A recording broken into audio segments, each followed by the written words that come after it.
Hello, sports fan. This is Steven here for Sports Choice Plus. I'll bring you a very special breakdown.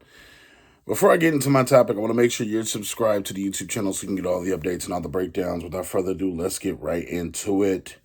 With the Washington Commanders finally being assumably sold, the 76ers ownership group is going to purchase them.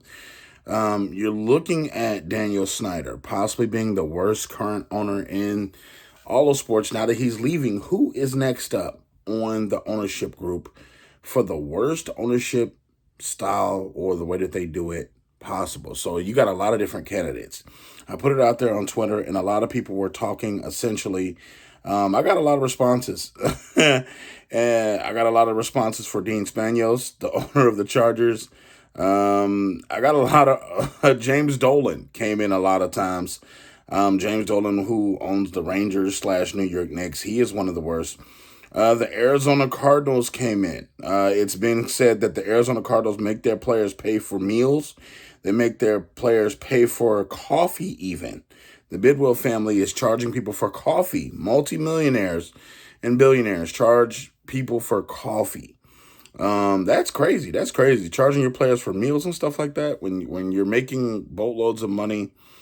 I will say this. A lot of teams have bad ownerships.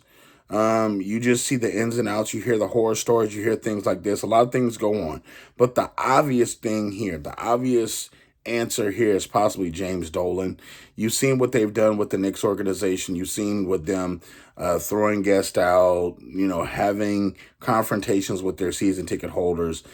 James Dolan not liking things that people say, so he has them banned.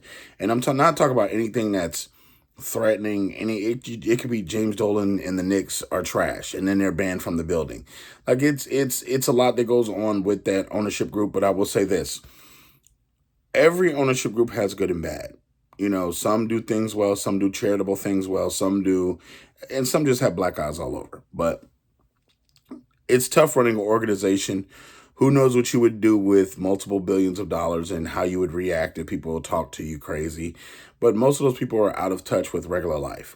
Most of those people don't really associate with normal people, so they don't probably know how to take criticism well. They probably are out of the loop of, besides numbers, meaning what they're making versus what they're losing and how to sell stuff. But besides that, it takes a lot to run an organization. But I will have to say, Arizona Cardinals are tough because they were voted one of the worst run organizations by their players.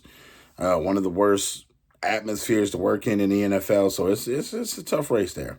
But I want you to tell me who you think the worst ownership groups in the league are, whether it be NFL, baseball, hockey, anything, soccer, hell. What is the worst ownership group that you know of that you could speak to?